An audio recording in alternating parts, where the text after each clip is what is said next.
Hello, dear listeners. Here is Andre Branco, and you are on the channel Souls Like. Today I bring you a story that will touch deep in the heart of those who have already felt invisible even doing everything right. Let's go to her. Pollyanna has always been the safe haven of the family. While others only appeared in the Christmas photos, she was there, marking consultations, paying bills, organizing dinners, and still depositing a fixed amount on her mother's account. They were not alms, they were not favors, it was love in pure state. A gesture as natural as breathing. 3 years ago, she even automated these payments, 15,000 reais that came out straight from her salary to ensure that her parents would miss nothing. With this money, they paid the math, bought medicines, and even allowed each other a coffee from time to time. Already Cirillo, his brother, was the opposite in every way. A 36-year-old man, successful in construction, but who disappeared for months on end. When he appeared always with empty hands, he justified with the same litany: I'm drowned in debt, life is difficult. Mortgage, private school for his son, wife who did not work, conveniently forgot to mention that he earned very well. And the most amazing, parents always acquit him.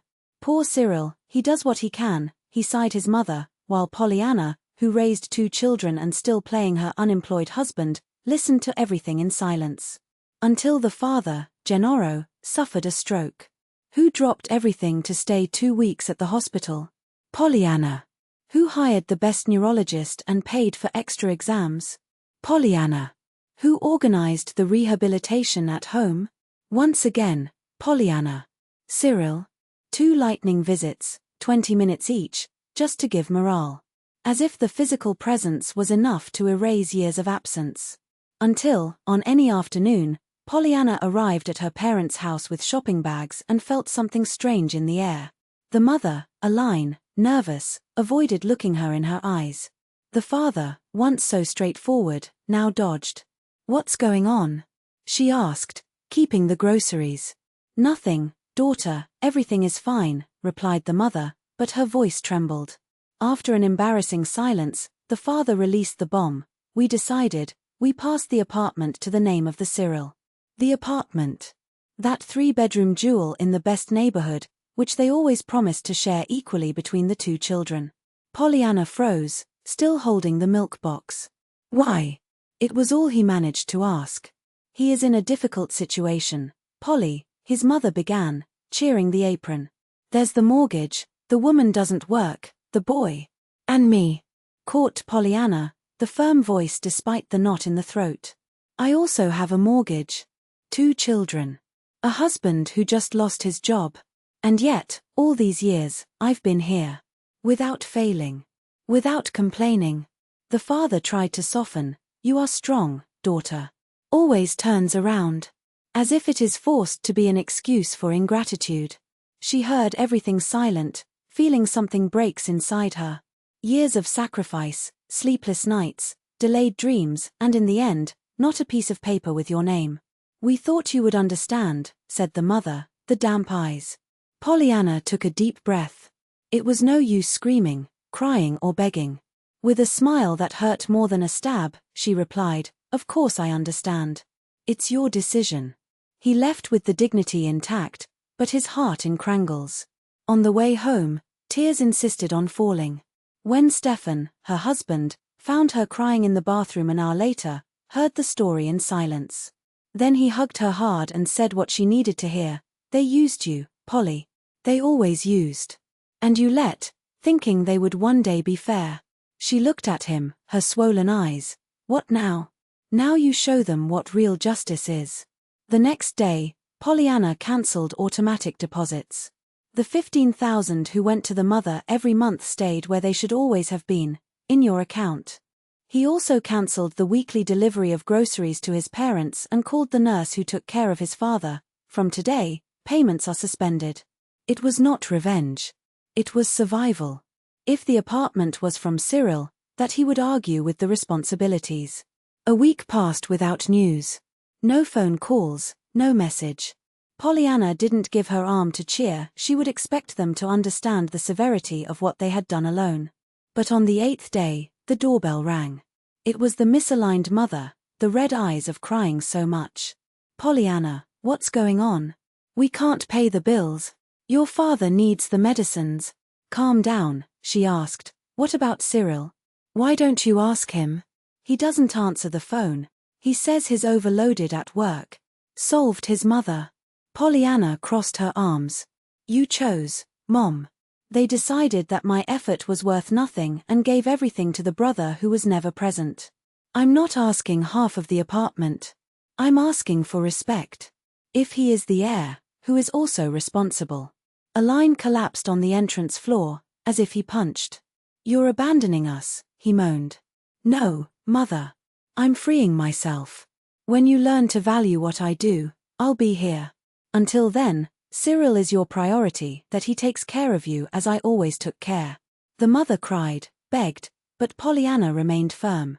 Not for cruelty, but for self-love. That conversation hurt, but it was necessary. Other years allowing them to use it as a stairs for others to rise. That night, after serving a tea for her mother and calling a taxi to take her away, Pollyanna walked around the house like a ghost. Stefan watched her in silence, knowing that she needed to digest that internal revolution on her own. The next day, the phone rang. It was Cyril.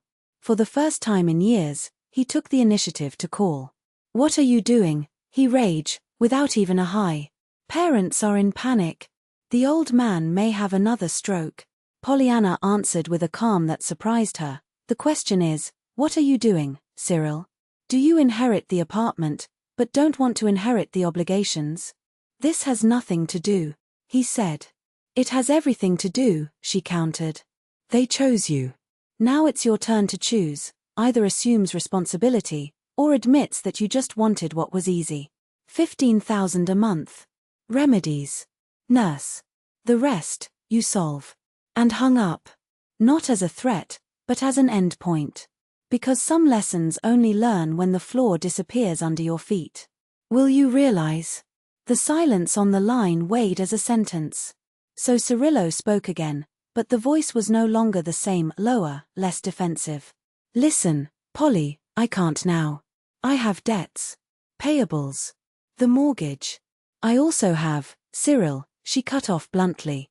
But in the last 3 years, I've got away. Now it's your turn. A week later, the phone rang. It was the father.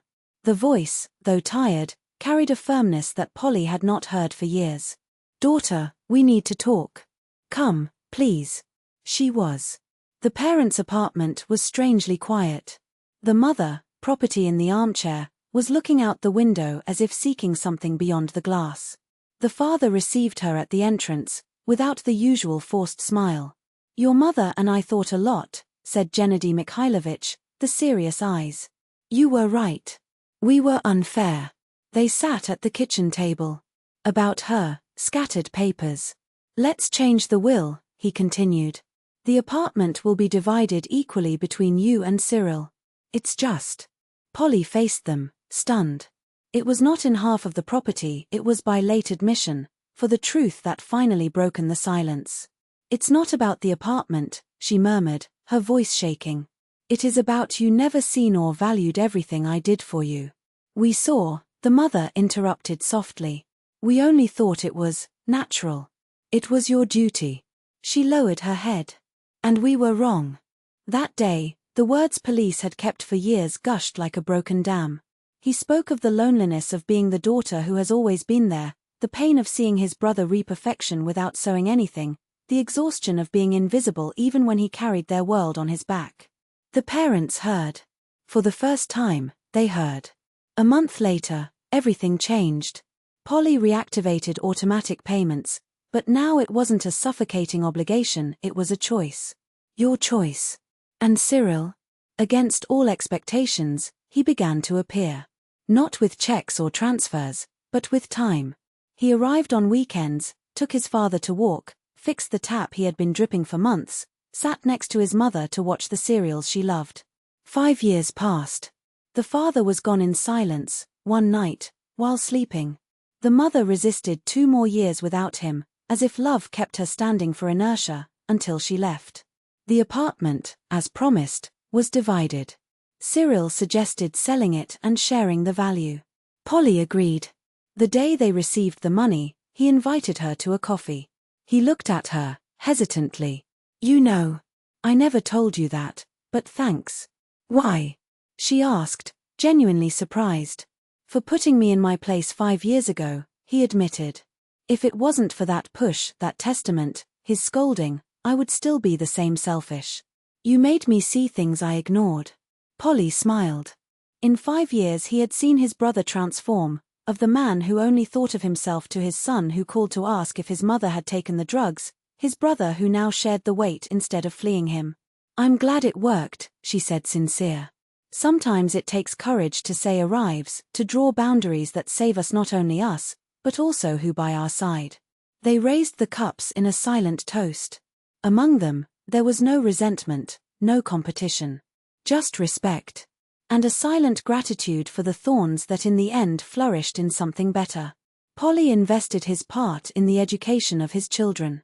She thought about the lesson that parents, despise all the flaws, had taught her: never allow their goodness to be confused with weakness. That was what she would go on. Because that painful story with the apartment had not just been a fight for walls and documents, it had been the Marco Zero of a family that learned, too late and in time, that losing illusions can be the price to gain dignity.